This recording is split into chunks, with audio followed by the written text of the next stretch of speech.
అది 10 నుంచి కదా. యూదా రగులు రాజగు హిజ్కియాతో ఇలాగ చెప్పుడి, యెరూషలేము అష్షూరు రాజు చేతికి అప్పగింపబడేదని చెప్పి నువ్వు నమ్ముకుని ఉన్న నీ దేవుని చేత మోసపోకము. 11వ వచనం, యెషయా గ్రంథము 37:11.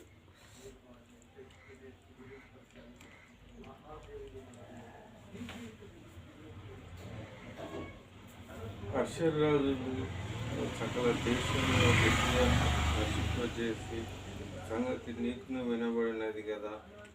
నువ్వు మాత్రం తప్పించుకుందువు. నా పితరులు నిర్మూలం చేసి గోజాను వారు అని గోని ఆహారాను అనువారు అని రేజేపు గాని తెల్ల అష్షూరు నుండి ఏదేలు గాని తన దేవతల సహాయం వలన తప్పించుకునగా హమాతు రాజు, ఎమేలు, అల్పాయిదు రాజు, పర్వత సాయి ఇవ్వబడినాను పట్టణము రాజులకు ఏమైరి అని వారు రాసిరి. హిజ్కియా దూతల చేతిలో నుండి ఆ ఉత్తరపు తీసుకొని చదివి యెహోవా మందిరంలోనికి పోయి యెహోవా సన్నిధి దాన్ని విప్పి పరిచి యెహోవా సన్నిధి ఇట్లని ప్రార్థన చేశాను. యెహోవా కేరుబుల మధ్యలో నివసించుచున్న ఇశ్రాయేలు దేవ, భూమి ఆకాశం కలుగజేసిన అద్వితీయ దేవ, నీవు లోకమందున్న సకల రాజ్యములకు దేవుడు అయి ఉన్నావు. సైన్యములకు అధిపతియగు యెహోవా, చెవియొగ్గి ఆలకించము. యెహోవా కన్నులు తెరిచి దృష్టించము. జీవంగల దేవుడైన నిన్ను దూషించుటకై సన్హెరీబు పంపిన వాని మాటలు వినిని పెట్టుము. యెహోవా అష్షూరు రాజు ఆ జనములను వారి దేశములను పాడు చేసి 19 చదువు. 18 కూడా చదివా. వారి దేవతలను అగ్నిలో వేసినది నిజమే. ఆ రాజ్యము దేవతల నిజమైన దేవుడు కాక మనుషుల చేత చేయబడిన కర్రలు రాళ్ళను గాని దేవతలు గాని వారు నిర్మూలం చేసి యెహోవా లోకమందున్న నువ్వే నిజంగా నీ అద్వితీయ కుమారుడైన యెహోవా సమస్త జనులను తెలుసుకున్నట్లు అతని చేతిలో నుండి మమ్మల్ని రక్షించుము. చక్కటి మాట. అతని చేతిలో నుండి రక్షించుము. అంతటా ఆమోజు కుమారుడైన యెషయా హిజ్కియా ఎదుకు ఈ వర్తమానం పంపెను. ఇజ్రాయేలు దేవుడైన యెహోవా సెలవిచ్చినదేమగా, అష్షూరు రాజైన సన్హెరీబు విషయమందు నీవు నా ఎదుట ప్రార్థన చేస్తే అతని గురించి యెహోవా సెలవిచ్చిన మాట ఏదనగా, సీయోను కుమారి అయిన కన్యక నిన్ను దూషణ చేయుచున్నది, ఆమె నిన్ను అపహాస్యం చేయుచున్నది. యెరూషలేము కుమారి నిన్ను చూసి తన పూచుచున్నది. నీవు ఎవరిని తిరస్కరించుతివి, ఎవరిని దూషించుతివి, నువ్వు ఎవరిని గద్దించి ఎవరిని బాధపెట్టుతివి. ఇశ్రాయేలు పరిశుద్ధ దేవుని కదా. నీ దూతల చేత యెహోవా తిరస్కరించి నీవిలాగ పలికితివి, నా రథముల సమూహంతో నేను పర్వత శిఖరములను మీదిని లెబానోను పార్శ్వములను ఎక్కించి ఉన్నాను. ఎత్తిగల్ల దాని దేవదారు వృక్షములను శ్రేష్టమైన సరళ వృక్షములను నరికి వేసి ఉన్నాను. వాని దూరము సరిహద్దులోనున్న సత్రములోనికి కర్మేలు ఫలవంతములగు క్షేత్రమైన అడవిలోనికి ప్రవేశించుచున్నది. ఇక చాలు, కొన్ని ధ్యానించుకొని ఉన్నాము. దేవుని మాటలు ఇక్కడ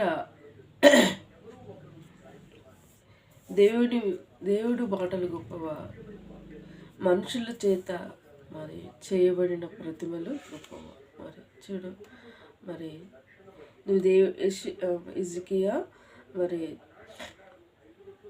14, 15, 16 ఇవన్నీ చూసుకుంటూ వస్తే దేవుని సన్నిధానంలో విజ్ఞాపన చేసుకుంటూ వస్తూ ఉన్నాడు. ప్రభా, మరి నువ్వు విన్నావు కదా, మరి ఆ రాజు ఏ విధంగా అంటున్నాడు, మరి మోసపోకుము, ఆ దేవుడు నిన్ను నమ్ముకున్న దేవుడు నిన్ను విడిపించడు అని చెప్పుకుంటూ వస్తూ ఉంటే, మరి హిజ్కియా మరి యెహోవా సన్నిధి ఇట్లని ప్రార్థన చేశాను. యెహోవా కేరుబుల మధ్య నివసించే ఇజ్రాయేలు దేవ, భూమి ఆకాశం కలుగజేయ అద్వితీయ దేవ, నువ్వు లోకమందు సకల రాజ్యములకు దేవుడివై ఉన్నావు. సైన్యములకు అధిపతి యెహోవా, చెవియొగ్గి ఆలకించుము. యెహోవా కన్నులు తెరచి దృష్టించుము. జీవం గల దేవుడైన నిన్ను దూషించుటకే సెహరీవు పంపిన వాని మాటలు చెవియగు. కొందరి మాటలు మన జీవితంలో కూడా బాధ అనిపిస్తూ ఉంటుంది.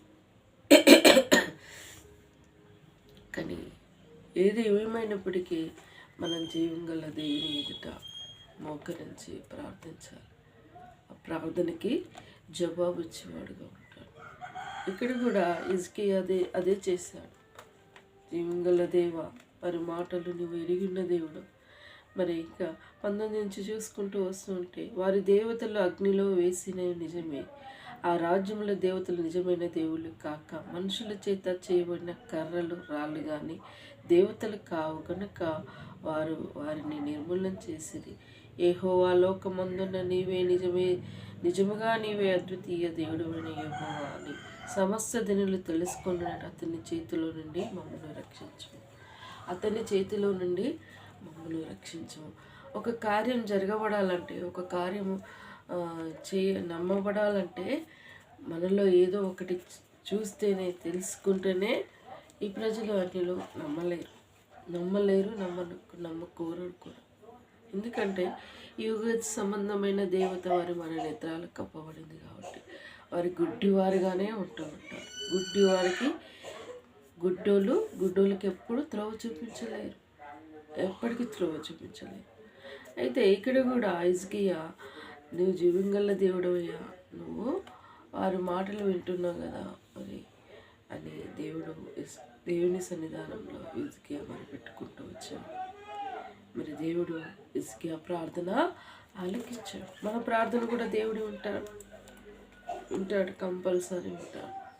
విననొల్లక ఆయన చెవులు మందక, రక్షించనేరక ఆయన హస్తంలో కురుచకాలి.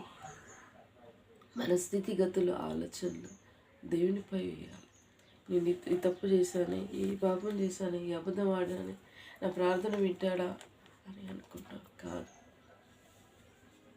తెలిసి తప్పు చేయటం పొరపాటు, తెలియక చేస్తే దేవుడు క్షమిస్తాడు. అందుకే ముందే ప్రార్థన చేసిన, ప్రభువా, ఈరోజు తెలిసి తెలియని తప్పులు ఏమైనా చేసి క్షమించు, నీ రక్తంతో కడిగి పావనపరచు అని ప్రార్థన చేసుకొని దేవుని సన్నిధానంలో ముందుకెళ్తే దేవుడు క్షమిస్తాడు. మనం అన్నీ తెలిసి ఏ పనులు చేయలేము. తెలిసి చేస్తాం, కొన్ని తెలియక చేస్తాం. తెలిసి బుద్ధిపూర్వకంగా, కొందరు బుద్ధిపూర్వకంగా చేస్తారు. అట్టి దానికి శిక్ష తప్పించుకోకమాను. మరి బుద్ధిపూర్వకంగా, ఇష్టపూర్వకంగా అన్నట్టు, దట్ మీన్ నాకు ఇష్టపూర్వకంగా రావాలని మాట సందర్భం వస్తుంటుంది. అలాంటివి చేయడం కూడా పొరపాటు. మరి దేవుడు నన్ను ప్రేమించాడు, సకల ప్రాణులకి సృష్టించిన దేవుడు, సర్వంతర్యామి. మరి మనుషుల చేత పూజించబడిన, చెక్కబడిన దేవతలు వారి గొప్పవారా? చూడు, ఇక్కడ ఆనాటి నుండి ఈనాటి విగ్రహాలు ఉన్నాయి. నిజముగా మనుషుల చేత చేయబడిన దేవతలు, వారి దేవతలు అగ్నిలో వేసినది నిజమే. ఆ రాజ్యంలో దేవతలు నిజమైన దేవుళ్ళు కారు. మనుషుల చేత చేయబడిన కర్రలు, రాళ్ళు కానీ దేవతలు కావు గనక వారు నిర్మూలన చేసిరి. మనుషుల చేత చేయబడిన వారు దేవుళ్ళ. ఈరోజు విగ్రహాలు మరి ప్రభుత్వాలు వచ్చిన కాదు, ఎవరు ఏ అధికారంలోకి వస్తే వారు పూజించే దేవతలు వారిని మొక్కక మానట్లేదు. మనం వారిని తప్పును పట్టట్లేదు. కానీ వాళ్ళు చేయబడిన విగ్రహాలు మరి వారి చేత చేయబడినవి కాబట్టి వారి దేవుళ్ళ వారు కాపాడబడుతున్నాయని అనుకుంటబడుతూ ఉన్నాయి. మరి కొన్ని సందర్భాలలో మరి ఎన్నో విధాల విమర్శించుకుంటూ వస్తూ ఉంటారు. ముఖ్యంగా యూట్యూబ్ ద్వారా, ఇన్స్టాగ్రామ్ ద్వారా కొందరు ఉంటారు విమర్శించేవారు. దేవుడు పరిశుద్ధాత్మ ద్వారా ఆయన జన్మించాడు, ఆయన మరియమ్మ గర్భం ధరించిందని చెప్పినా కూడా వ్యర్థమైన మాటలు మాట్లాడుతూ ఉంటారు. పరిశుద్ధాత్మ ద్వారా మరి ఒకరిని జరగబడుతుందా? పరిశుద్ధుడు కాబట్టి పరిశుద్ధాత్మ ద్వారా జరగబడుతుంది. పిచ్చి జనాలు, పిచ్చి ఆలోచనలు, పిచ్చి మాటలు మాట్లాడుతూ ఉంటారు. వారి వచ్చిరాని మాటలు, వల్గర్ భాషలు. కానీ ఒకటి మాత్రం సత్యం, దేవుడు చూస్తున్నాడని అది వారికి తెలియదు. ఈ లోకాన్ని సమస్తమును సృష్టించిన దేవుడు మరి వాళ్ళు మాట్లాడే వ్యర్థమైన మాటలు చూడట్లేడా? చూస్తున్నాడు. కానీ వారికి కూడా ఒక సమయమును కేటాయిస్తాడు వారిని దర్శించడానికి. ఎవరిని దేవుడు విడిచిపెట్టాడు. విమర్శించి హేళన చేసి చేసిన వాళ్ళే భయంకరమైన పాపులని దేవుడు మార్చిన దేవుడు. వారు ఒక లెక్క, వారిని కూడా దేవుడు మార్చేస్తాడు. దేవుడి మాటలు దీవించి ఆశ్రయించుగాక. ప్రార్థించుకుందాం. పరిశుద్ధుడా, విమోచకుడా, నీ పరిశుద్ధ నామమును బట్టి వందనాలు ప్రభా. ఉదయకాలంలో ప్రభా మాకు ఇచ్చిన చక్కటి మాటలను బట్టి వందనాలు దేవా. మనుషుల చేత చేయబడిన విగ్రహములు వారు దేవుళ్ళు అనబడతారా అని ఈ వాక్యంలో సెలవు చేయనది. ఆనాటి నుండి ఈనాటి వరకు అదే కొనసాగింపబడుతుంది యేసయ్య. ఆనాటి నుండి అది విగ్రహాలు ఈనాటి కూడా ఉన్నాయి. తండ్రి నీకు వందనాలు నాయన. మరి హిజ్కియా అయితే నీ సన్నిధానంలో నా దేవా విజ్ఞాపన చేసుకుంటూ వచ్చారు. ఈ మనుషులు గ్రహించాలంటే వీరి నుండి మమ్మల్ని కాపాడండి దేవా అని నీ కాడ విజ్ఞాపన చేశారు. తండ్రి నీకు వందనాలు. చక్కటి మాటలు, చక్కటి కృపను మాకు ఇచ్చినందుకు వందనాలు. దయగలనైనా ఈ ఉదయకాల సమయంలో దేవా నేను కూడా నీ పాదాల సన్నిధికి వచ్చి ప్రార్థిస్తున్నాను. నా స్థితిగతులు, నా తలంపులు, నా ఆలోచనలు నువ్వు ఎరిగిన దేవుడు. నా కుటుంబాన్ని నీ కృపలో జ్ఞాపకం చేసుకోండి ప్రభా. సమస్యలు నీ స్వాధీనంలో ఉంచుకోండి. సులుగా చిక్కుపెట్టే శోధన నుండి, కీడపాయ నుండి సంపూర్ణంగా కాపాడండి ప్రభా. మరి ప్రార్థిస్తున్నాను. దయగలనైనా నిరంజని చిన్న చెల్లని జ్ఞాపకం చేసుకో ప్రభా. చిన్న చెల్లకి కడుపు నొప్పి వచ్చిందట ప్రభా. రేవుడిని నీ కాపుదల భద్రతతో సురక్షితంగా కాపాడి నడిపించిన తండ్రి అయినందుకు స్తుతిస్తున్నాను. పిల్లల్ని జ్ఞాపకం చేసుకోండి. బిడ్డల్ని కృపలో భద్రపరచుకోండి. ఇంటిని రక్షించండి. ఇంట్లో ఉన్న బిడ్డల్ని కృపలో భద్రపరచుకోండి.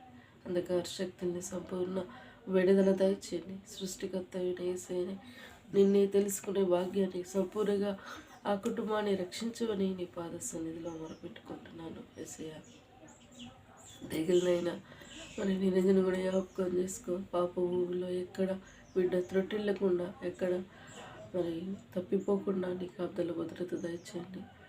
తప్పు చేయిష్ట మరి శిక్షకు పాత్రలు ఇద్దరు చేయని వాళ్ళకి ఆ నింద వేసి విన్నప్పుడు ఆ నొప్పి వేరే ఉంటుంది ప్రభా. ఎక్కడ బిడ్డలు ఎక్కడ పాపంలో చిక్కకుండా నీ కాపుదల భద్రతలో ఉంచమని నీ పాద సన్నిధిలో మొరపెట్టుకుంటున్నాను. కావ్యము స్టడీ, జాబ్ దేవ బిడ్డలను దీవించండి. మంచి లైఫ్ పార్ట్నర్ నేను ఏర్పాటు చేయండి. దేవానికి వందనాలు. తమ్మిని విషయంలో, నా విషయంలో ప్రభా సంవత్సరం వాకి ఇచ్చిన వ్యక్తిగత వాగ్దానాలు ఎంతో ప్రశస్తమైన తండ్రి.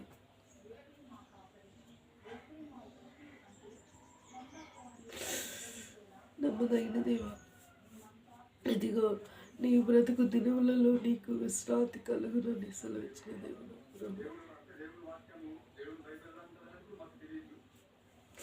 రక్షించిన నాటి నుండి నేటి వరకు నాకు వచ్చిన సమస్యలు కుటుంబంలో ఎన్నో వచ్చినాను దేవా. ప్రతి విషయంలో నాకు చాలిన దేవుడు అయ్యండి. నాకు సంరక్షకుడుగా ఉండి పోషించుకుంటూ, రక్షించుకుంటూ, కాపాడుకుంటూ దేవా మా ఆయుష్ను పొడిగించుకుంటూ, ఆరోగ్యం ఇచ్చుకుంటూ, కృపణిస్తూ మమ్మల్ని సజీవులకు నిలబెట్టిన తండ్రి అయినందుకు వందనాలు చెల్లించుకుంటున్నాను తండ్రి. దేవా మనలో ఒక తల్లిగా, తండ్రిగా, యాజకుడిగా ఉండి మమ్మల్ని బలపరుచుకుంటూ వచ్చిన తండ్రి అయినందుకు స్తుతిస్తున్నాను. దయగలనైనా మరి ప్రార్థిస్తున్నాను. నాకు ఇచ్చిన వాగ్దానం సంపూర్ణంగా నెరవేర్చండి. నా లైఫ్ పార్ట్నర్ యెహోవా దుబాయ్ భక్తులుగా నీ చిత్తంలో ఉన్న వారిని ఈ గృహానికి నడిపించమని ప్రార్థిస్తున్నాను. అంతేకాదు ప్రభా, నా అక్కరలు నీ మహిమవశంలో తీర్చండి. దయగలనైనా నీ కృప దయచేయండి. నీ మహిమవశంలో నేను అడిగినని నేను పొందుటకు నువ్వు నాకు సహాయపడమని ప్రార్థిస్తున్నాను. ఇదిగో అడుగు నీకు ఎవరు సెలవిచ్చిన దేవుడు ప్రభా, నీ సన్నిధానంలో నేను అడుగుతున్నాను. నా అక్కరలు ఎన్నో ఉన్నాయి. నీ మహిమవశంలో తీర్చమని నీ పాత సన్నిధిలో మొరపెట్టుకుంటున్నాను. యేసయ్యా, మరి తమ్ముని విషయంలో కూడా ప్రార్థిస్తున్నాను. జాబ్ ఇల్లు ఏర్పాటు చేయండి. యెహోవా యందు భయభక్తులు గల వారితో నీ చిత్తంలో ఉన్న వారిని ఈ గృహానికి నడిపించమని ప్రార్థిస్తున్నాను. దేవా, నిన్ను అత్యధికంగా ఆశీర్వదించదని వాగ్దానం చేసావు ప్రభా. బిడ్డ జీవితంలో ఆశీర్వదించండి, దీవించమని నీ పాద సన్నిధిలో మొరపెట్టుకుంటున్నాను. మరని ఆలకించే దేవుడు వినేందుకు స్తుతిస్తున్నాను. న్యూ ఇయర్లో మా ఇద్దరి లైఫ్ సెటిల్ అవుటకు మార్గం సరళపరచునైనా సహాయపడమని నీ పాద సన్నిధిలో ప్రార్థించుకుంటున్నాను. తండ్రి, నీ కొందనాలు. ఇలా నా కుటుంబాన్ని నీ కృపగల హస్తములకు అప్పచెప్పుకుంటూ సులువుగా చిక్కుపెట్టే శోధన నుండి కీడపాయ నుండి కాపాడండి ప్రభా. రేపు సంఘం అందరూ అక్కర అవసరాలని నీ మహిమవశంలో తీర్చండి ప్రభా. అన్ని విషయాలు నీ దయగల చేతిగా చెప్తూ అంధకార శక్తుల్ని సంపూర్ణ విడుదల దయచేయండి ప్రభా. నాకున్న సమస్యలు సాల్వ్ చేసి నేను ఆమెకు మహిళ తెచ్చుకోండి. నేను ఎక్కడ మోసపోకుండా ప్రభా, మోస ఊబిలో ఎక్కడ నేను చిక్కకుండా నాయన నేను పడిపోకుండా నీ కృప దయచేయండి. సహాయపడమని ప్రార్థిస్తూ నా అక్కరిలో నీ వర్షంలో తీర్చమని కోరుకుంటూ నేను తగ్గించుకుంటూ నేను ఆమెచ్చించుకుంటూ అన్ని విషయాలని దయగల చేతికి అప్పచెప్పుకుంటూ యేసయ్య నామంలో అతి వినయంగా వేడుకుంటున్నాను తండ్రి. యేసు రక్తమే జయం, సిల్వ రక్తమే జయం. యేసున సంపూర్ణ విజయం కలుగునుగాక. అపవాది క్రియలు అనంతం నాశనమగునుగాక.